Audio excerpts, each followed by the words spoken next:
A Narrow Fellow in the Grass by Emily Dickinson.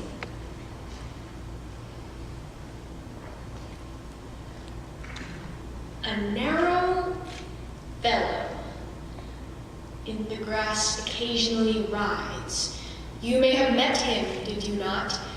His notice sudden is. The grass divides as with a comb. Spotted shaft is seen, and then it closes at your feet and opens further on. He likes a boggy acre, a floor too cool for corn. But when a boy and barefoot I more than once at noon have passed, I thought a whiplash unbraiding in the sun. When stooping to secure it, it wrinkled and was gone. Several of nature's people I know, and they know me. I feel for them a transport of cordiality, but never met this fellow, attended or alone, without a tighter breathing and zero at the bone.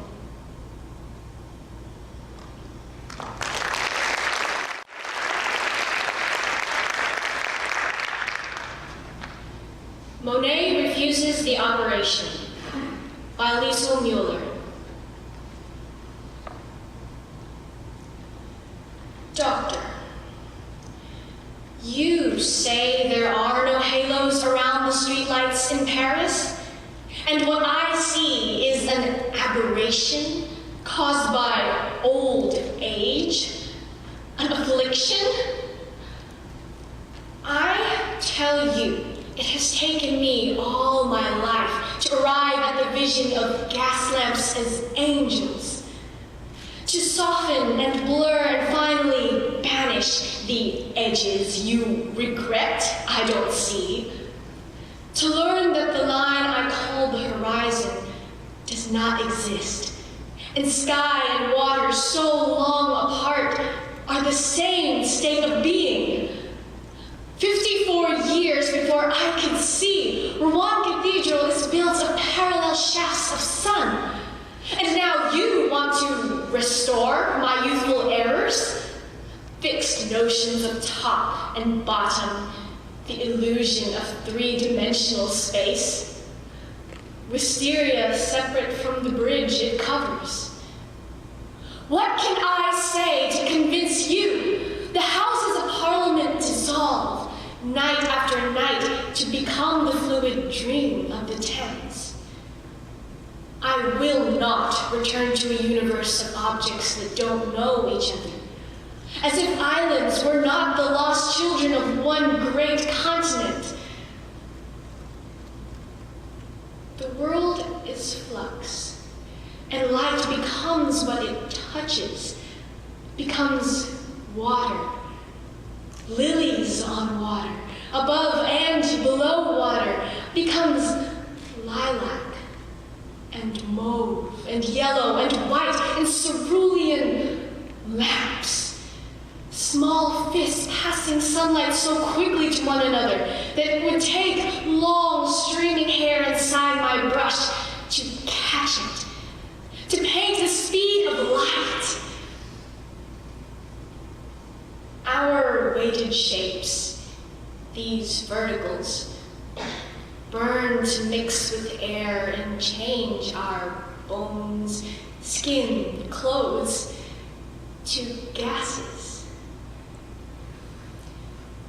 Doctor, if only you could see how heaven pulls earth into its arms, and how infinitely the heart expands to claim this world.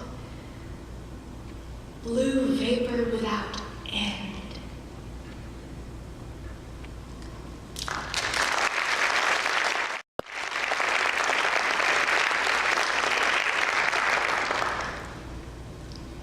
The Greatest Grandeur by Patty Ann Rogers.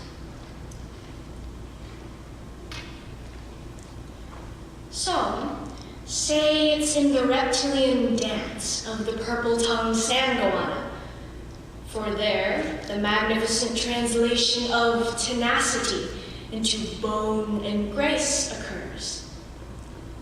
And some declare it to be an expansive desert, solid rust orange rock like dusk captured on earth in stone, simply for the perfect contrast it provides to the blue-gray ridge of rain in the distant hills. Some claim the harmonics of shifting electron rings to be most rare, and some the complex motion of 7 sandpipers bisecting the arcs and pitches of come and retreat over the mounting hayfield. Others, for grandeur, choose the terror of lightning peals on prairies, or the tall, collapsing cathedrals of stormy seas, because there they feel dwarfed and appropriately helpless.